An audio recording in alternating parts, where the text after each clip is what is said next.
ये देश जो है ना वो देश नहीं बचा है। इस देश में अब चमत्कारी होता है सब कुछ, क्योंकि इस देश में चमत्कारी लोग सरकार में आ गए हैं। ये एक देश अब विश्वगुरु बन चुका है। इस पे चमत्कार होते हैं यहाँ पे।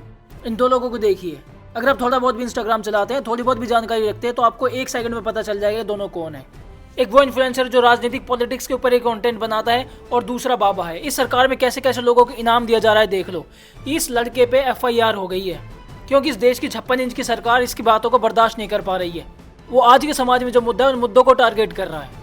आप भले ही धर्म का लेप लगाकर खूब फूल मालाएं पहनाओ, लेकिन समाज के लिए इनका योगदान शून्य ही रहने वाला है। लेकिन इस 14 साल के बंदे से गांड फट गई है इस सरकार की। और दूसरी तरफ इस भोंदू को, जिस बहनचोद को कुछ नहीं पता, इस गोबर गणेश को इनाम दिया जा रहा है। एक और बावली गांड को इनाम दिया था कुछ दिन पहले। किसी मठ में था, उसने 50 लाख श्लोक पढ़ लिए थे, इसलिए इस देश का प्रधानमंत्री भी उसकी पीठ थपथपा रहा है। योगी आदित्यनाथ, वो भी उसको जाके इनाम दे रहा है। लेकिन एक बंदा जो आज के मुद्दा उठा रहा है, पॉलिटिक्स पे लोगों को जानकारी दे रहा है, समाज में चल गया है, उस पर जानकारी दे रहा है, उस 14 साल के लड़के पे FIR कर दी गई है। चारे खानों चित पड़ा है देश। रोटी कपड़ा और मकान, या चाइना से हमारी तुलना की जाती थी। आज रोटी कपड़ा मकान तो छोड़ दीजिए, हमारी रिक्वायरमेंट हो गई है साफ हवा, साफ पानी और साफ खाना। एक से एक बावली गांड बहनचोद, 56 इंच की। अब सुनेंगे गाली मुंह से। 2014 का उनका मैनिफेस्टो उठा लो, चारों खाने चित है, एक बात नहीं है। कहाँ है 2 करोड़ नौकरी, कहाँ है बुलेट ट्रेन, कहाँ है लड़कियों की सेफ्टी, कहाँ है स्मार्ट सिटी। अब इन्होंने एक नई तरीके की राजनीति अपना ली है, पैसे बांटो।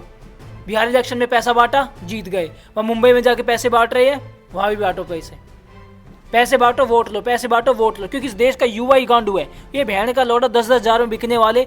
यहाँ औरतें बिक जाएंगी, इनके घरों में जाके इनको पैसा दे दो, फिर इनके बच्चों के बलात्कार होंगे, फिर ये गांड उठा के फिर आएंगी।